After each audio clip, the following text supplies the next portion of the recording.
அனைவருக்கும் வணக்கங்க. இந்த பதிவில் பரிவர்த்தனையை பற்றி பார்க்க போகிறோங்க. பரிவர்த்தனை என்பது ஒரு ஃபேண்டாஸ்டிக்கான டாபிக்குங்க. நான் நிறைய பேசினதில்லை. ஆக்சுவலி ஒருத்தர் ஒரு கிளைண்ட் தான் ஞாபகப்படுத்தினார்.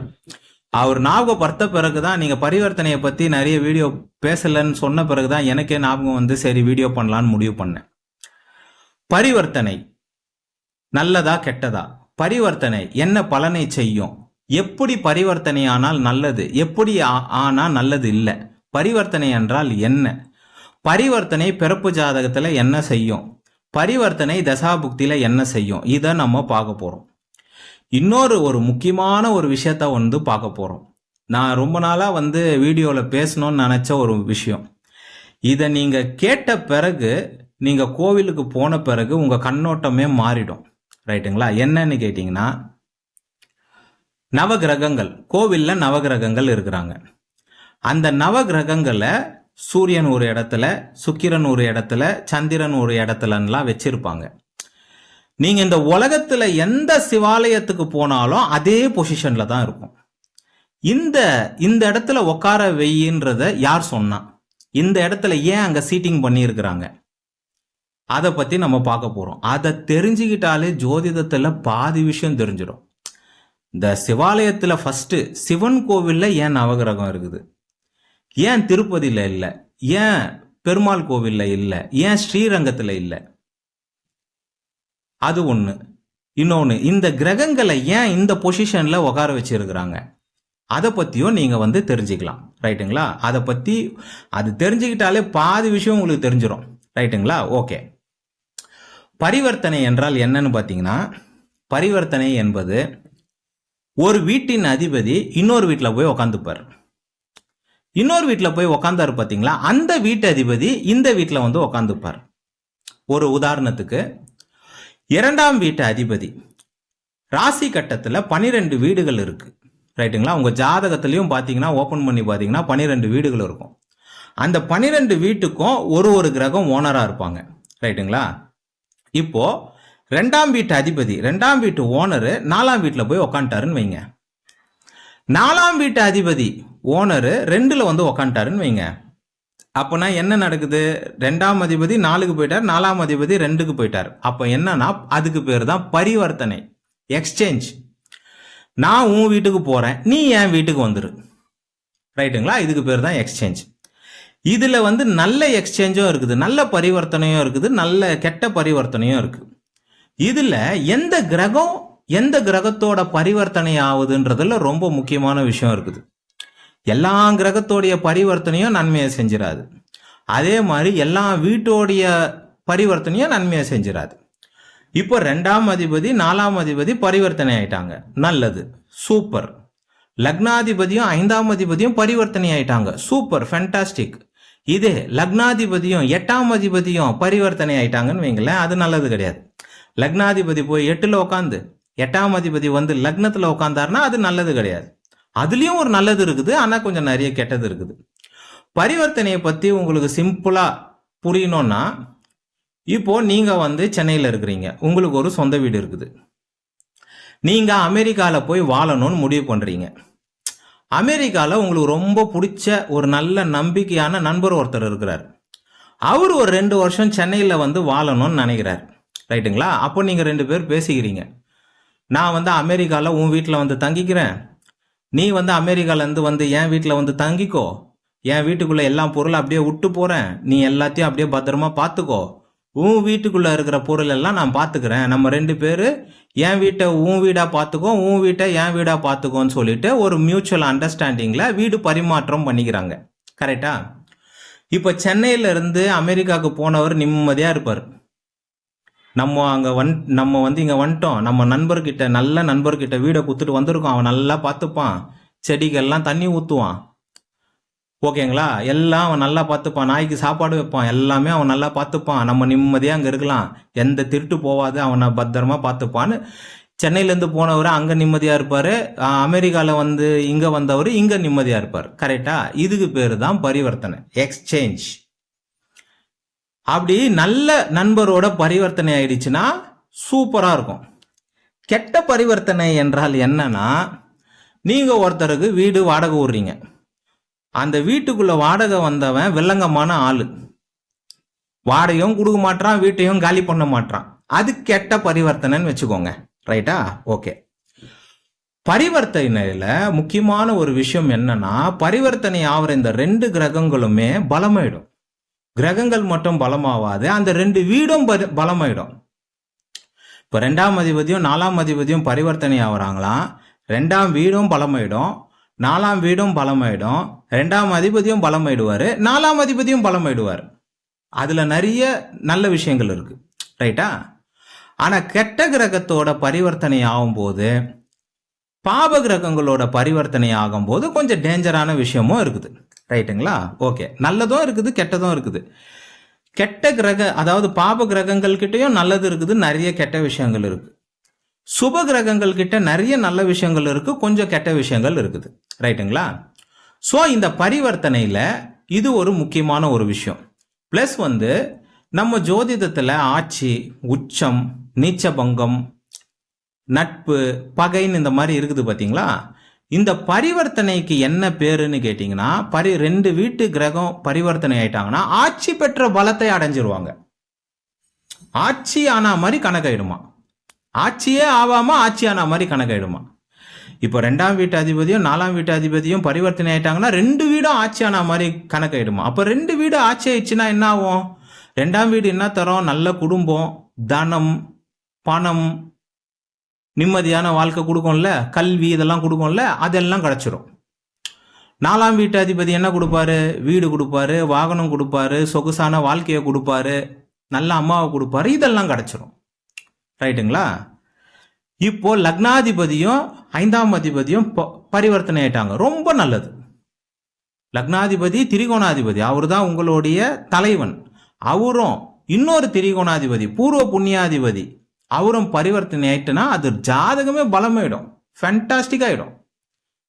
இந்த லக்னாதிபதியும் 5ஆம் அதிபதியும் 9ஆம் அதிபதியும் மாறி மாறி உக்காந்துக்குனாங்கன்னு வைங்களேன், அதை விட பெரிய விஷயம் இந்த உலகத்துல வேற எதுவுமே கிடையாது. லக்னாதிபதி 9க்கு போயிட்டார், 9ஆம் அதிபதி 5க்கு வந்துட்டார், 5ஆம் அதிபதி லக்னத்துக்கு வந்துட்டாருன்னு வைங்களேன். இதெல்லாம் ராஜயோக ஜாதகம். இவங்கெல்லாம் பாத்தீங்கன்னா பெரிய ஒரு பொசிஷன்ல இருப்பாங்க. ரைட்டுங்களா?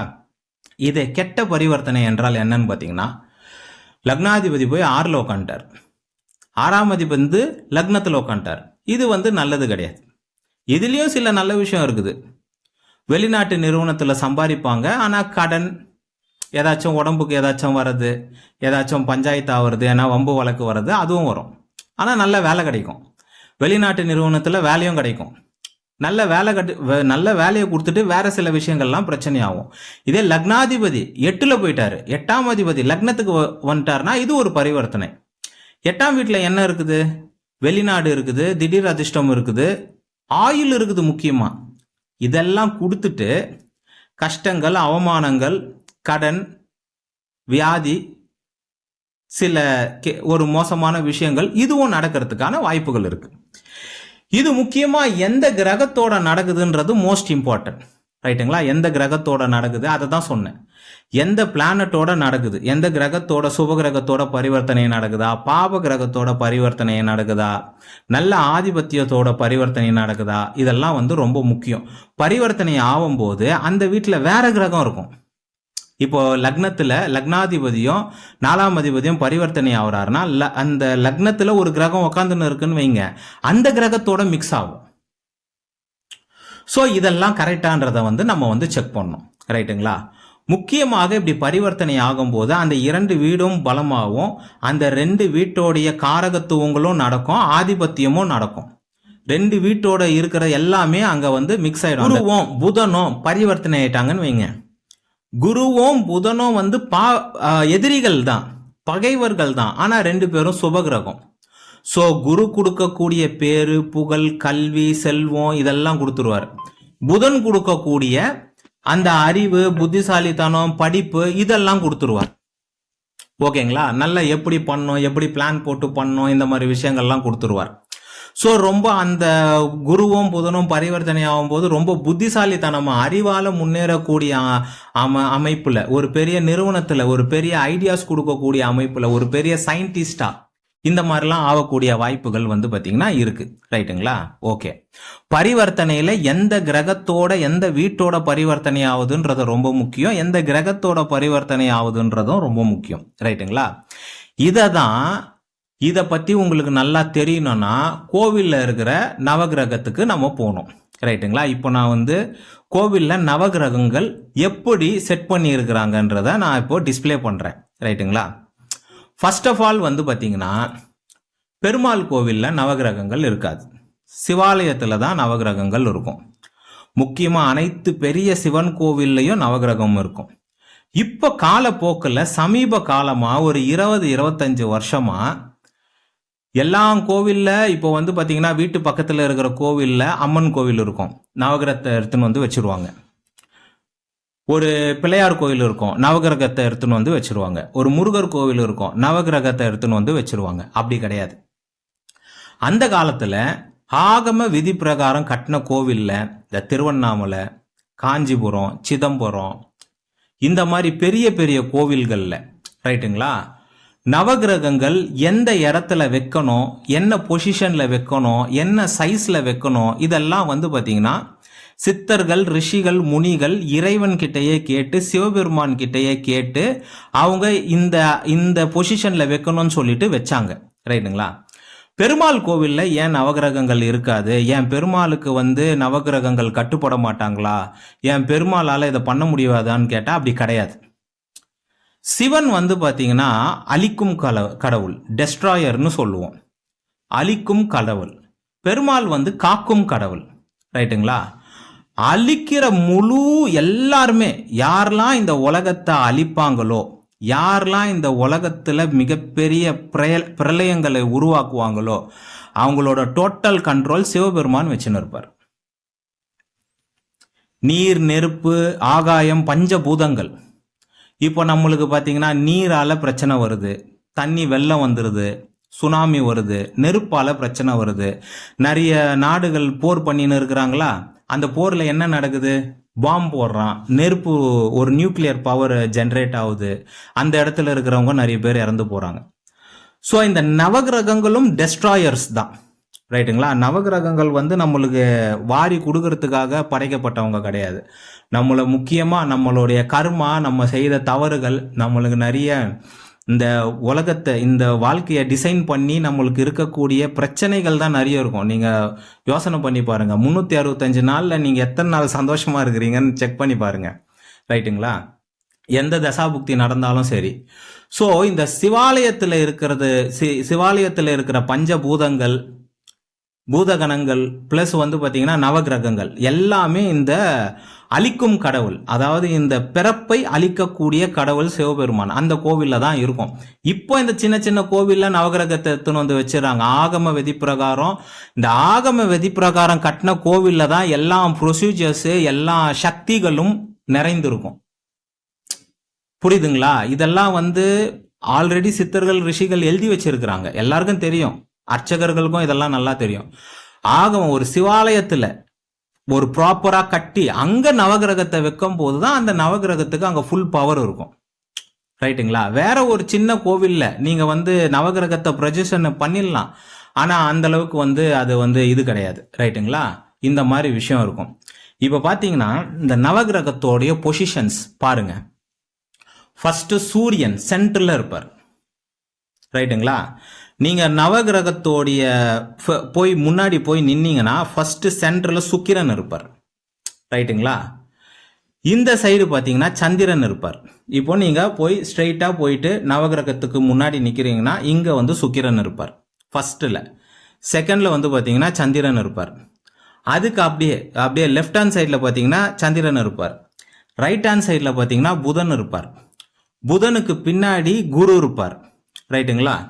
சந்திரனுக்கு பின்னாடி செவ்வாய் இருப்பார். இப்போ இந்த டிஸ்பிளே ஆகும், நீங்க அப்படியே பார்த்துக்கோங்க. செவ்வாய்க்கு பின்னாடி ராகு இருப்பார். குருவுக்கு பின்னாடி கேது இருப்பார். சூரியனுக்கு பின்னாடி சனி இருப்பார். எல்லா கோவில்ல இந்த உலகத்துல நீங்க எங்க போனாலும் நவகிரகங்கள் இந்த பொசிஷன்ல தான் இருப்பாங்க. ரைட்டுங்களா? சென்டர் ஃபர்ஸ்ட் சென்டர்ல முன்னாடி சுக்கிரன் இருப்பார், அதுக்கு பின்னாடி எல்லா கிரகங்களுக்கு 8 கிரகங்களுக்கு நடுவுல சூரியன் உட்கார்ந்து இருப்பார். என்னைக்காச்சும் நீங்க யோசிச்சிருக்கிறீங்களா இவங்கெல்லாம் ஏன் இந்த பொசிஷன்ல உட்காந்துன்னு இருக்கிறாங்க, இவங்க ஏன் கிழக்கு பார்த்து உட்காந்துன்னு இருக்காங்க, அவங்க ஏன் மேற்கு பார்த்து உட்காந்துன்னு இருக்காங்க எல்லாம் யோசிச்சிருக்கீங்களா? இதுல இன்னொரு ஒரு அற்புதமான ஒரு விஷயம் இருக்குது, நல்லா பாருங்க. சந்திரன், சுக்கிரன், புதன், குரு 4 சுபகிரகங்கள் அப்படியே லைனா அப்படி உட்காந்து இருப்பாங்க. 4 சுபகிரகங்கள் அப்படியே லைனா உட்காந்து இருப்பாங்க.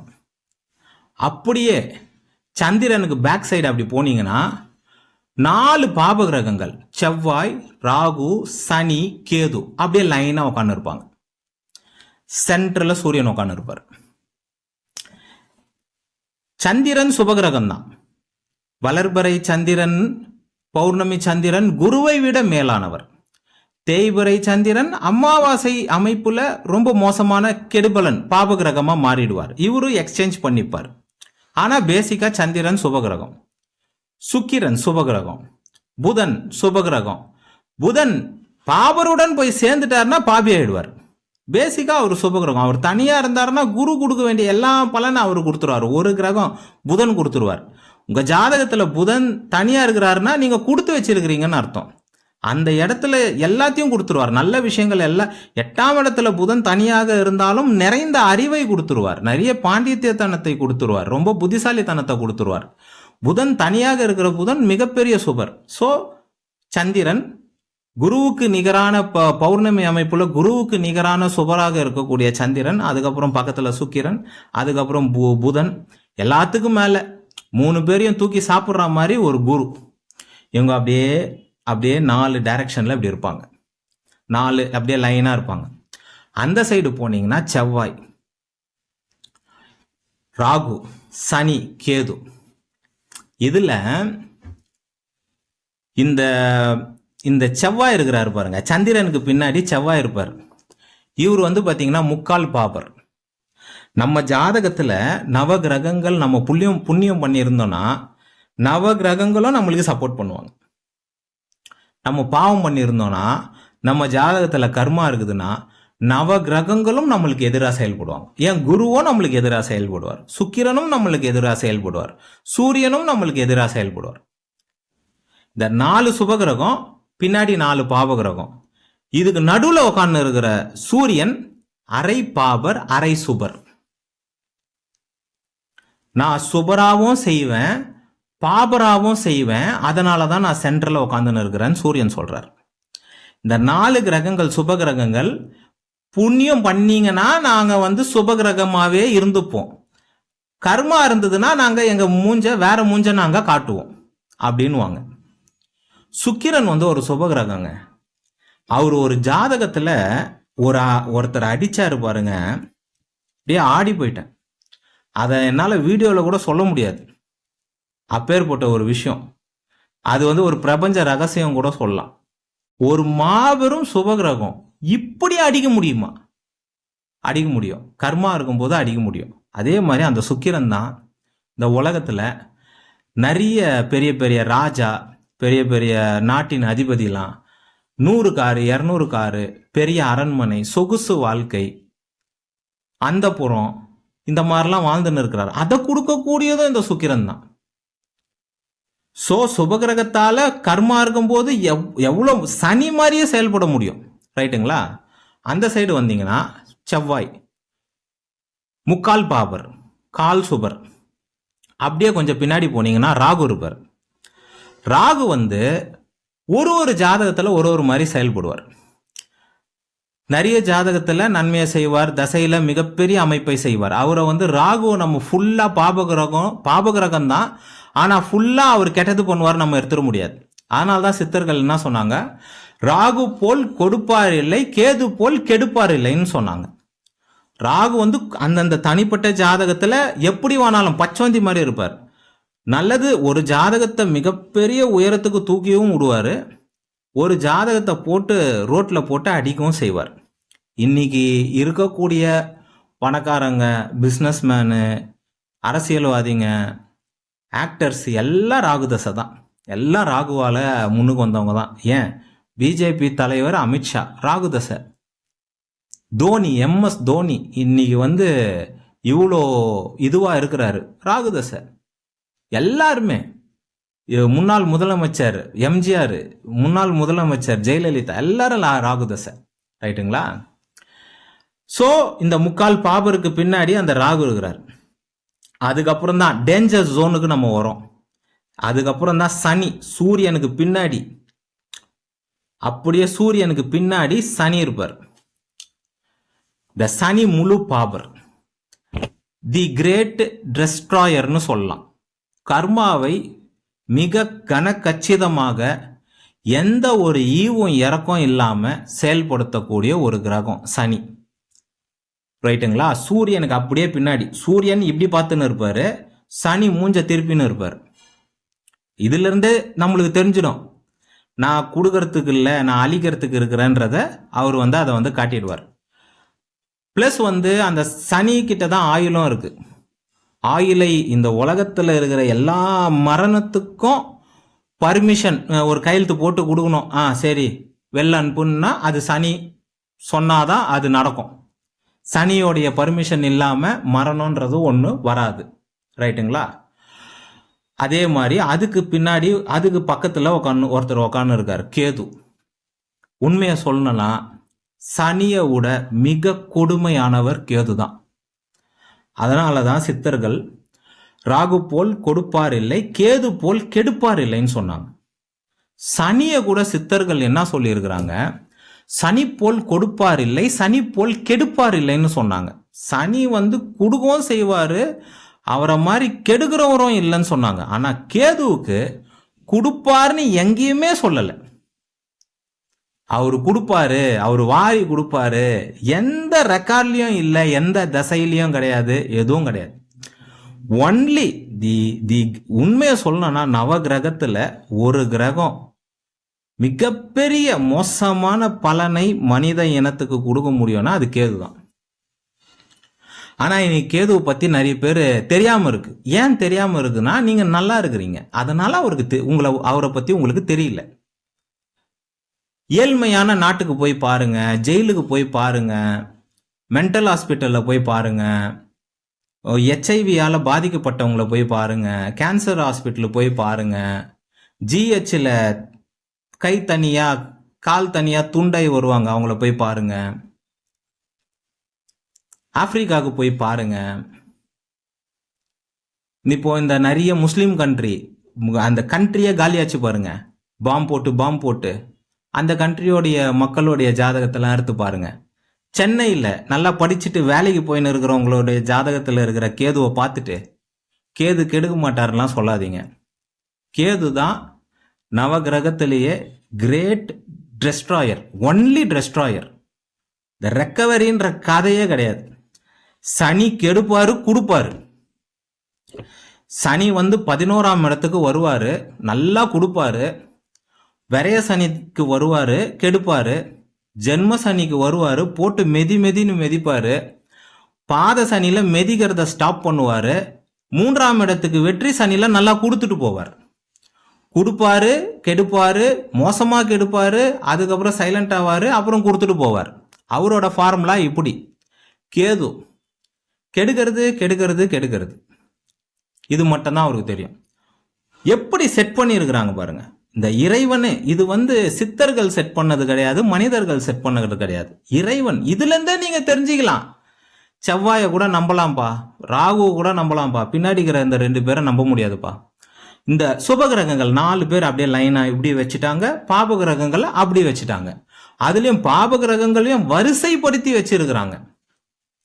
செவ்வாய் ஆக்சுவலி அவரை முக்கால் பாபர்னு சொல்றோமே தவிர, இன்னைக்கு எல்லாருக்கும் ஏதோ ஒரு நிலம் இருக்குது, ஒரு வீடு இருக்குது, ஒரு தைரியம் இருக்குது, எல்லாமே செவ்வாய் தான். செவ்வாய் தான் ஏகப்பட்ட தொழிலுக்கு அதிபதி. இந்த உலகத்துல இருக்கிற ஏகப்பட்ட, இந்த உலகத்துல கிட்ட எனக்கு தெரிஞ்சு 50% மக்கள் செவ்வாயோடைய தொழில் தான் பண்ணின்னு இருக்கிறாங்க.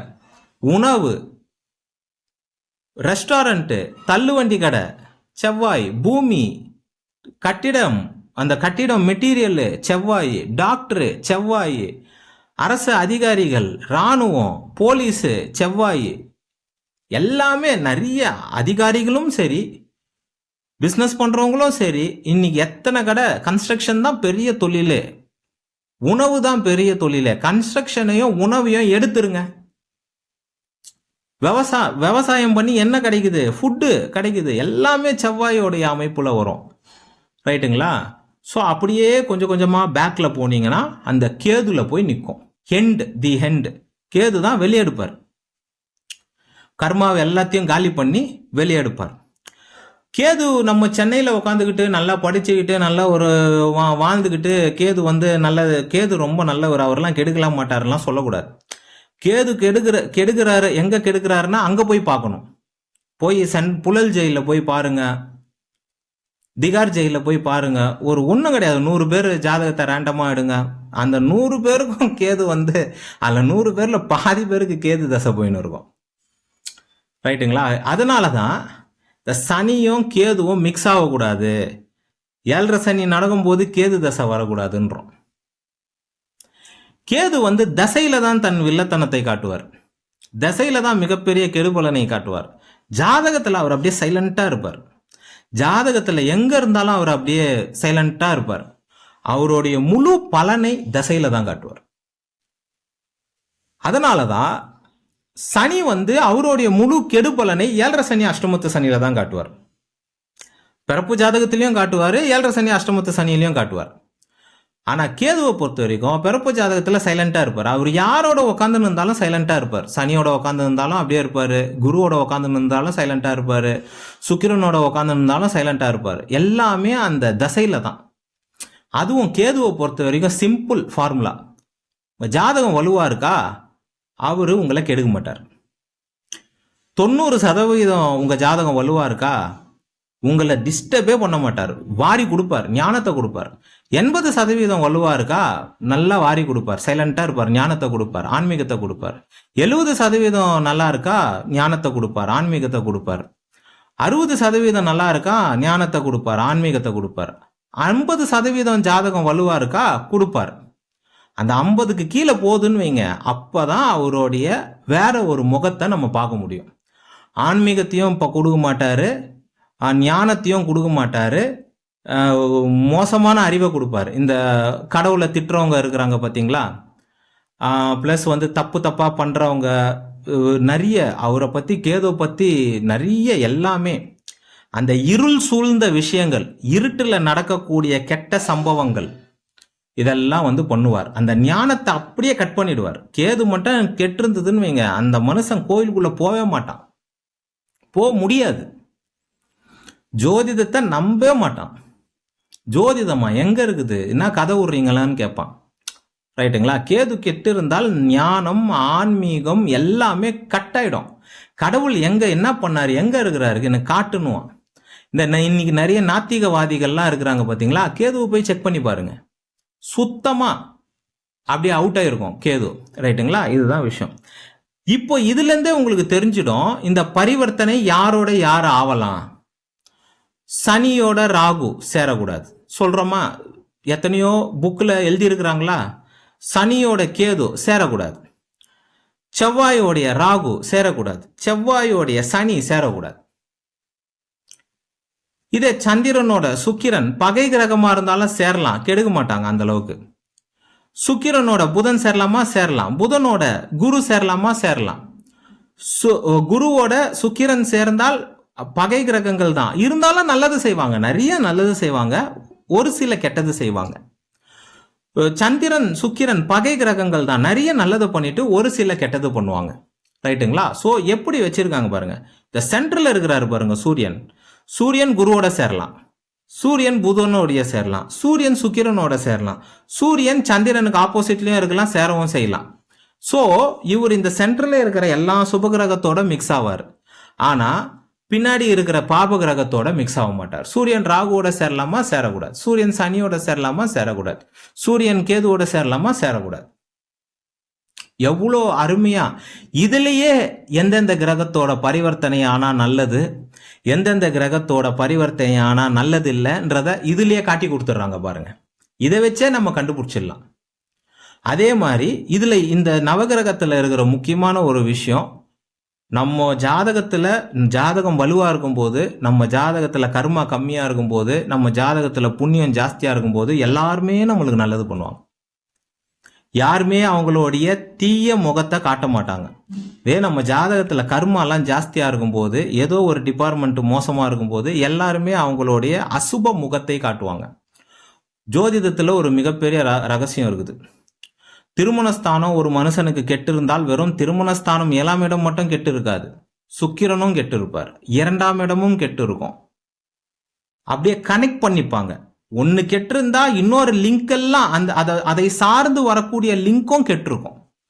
அதே மாதிரி ஒருத்தர் நல்ல பைனான்சியல் கர்மாவே இல்லை, 2ஆம் இடம் வலுவா இருந்தா 10ஆம் இடமும் வலுவா இருக்கும், 11ஆம் இடமும் வலுவா இருக்கும். இதெல்லாம் இன்பில்டாவே இருக்கும்.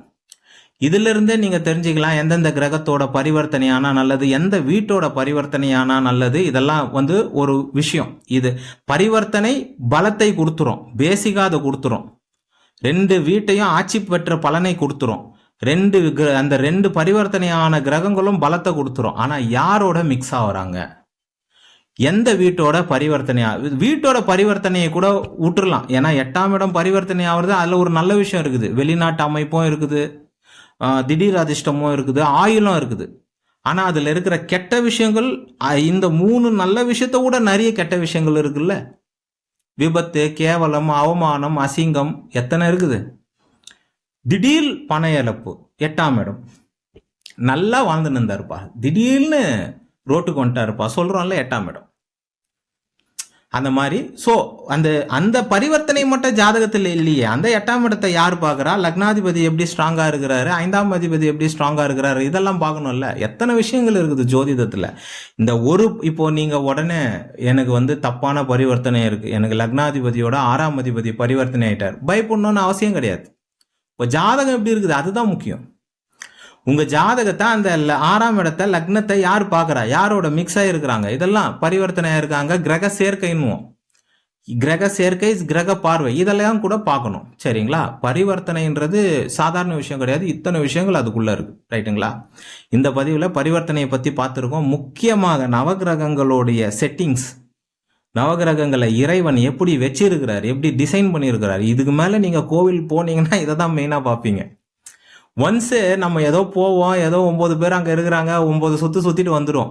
இந்த விஷயம் தெரிஞ்சிச்சுன்னு வைங்க, இனிமேல்ட்டு நீங்கள் சுத்தம் போது உங்களுக்கு தெரிஞ்சிடும். ரைட்டுங்களா. இதுதான் விஷயங்க. இதில் இன்னொரு ரகசியம் கூட இருக்குது.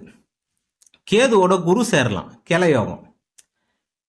இது சந்திரனோட செவ்வாய் சேரலாம், நல்லது தான், நல்ல யோகம் தான். இந்த பாபகிரகம் சுபகிரகம் பாபகிரகம் 2 பேர் பக்கத்துல உட்காந்துன்னு இருக்கிறவங்க சேரலாம். இந்த கேது பாபகிரகம் தான், மிகப்பெரிய பாபகிரகம் தான், ஆனா குருவோட சேரலாம். ரைட்டுங்களா. 4 சுபகிரகம் 4 பாபகிரகம், அந்த ஒரு எட்ஜ் பாயிண்ட் இருக்கும்ல, பாபகிரகத்தோட சுபகிரகம் பக்கத்துல உட்காந்துன்னு இருப்பாங்களே, அந்த 2 கிரகம் சேரலாம். ஆனா இந்த சென்டர்ல பாபகிரகங்கள் இந்த பாபகிரகங்களே மிக்ஸ் ஆகக்கூடாது. இதுதான் விஷயம். ரைட்டுங்களா. இந்த பதிவில் இதெல்லாம் பார்த்துருக்கோம். நன்றி, வணக்கம், வாழ்க வளமுடன்.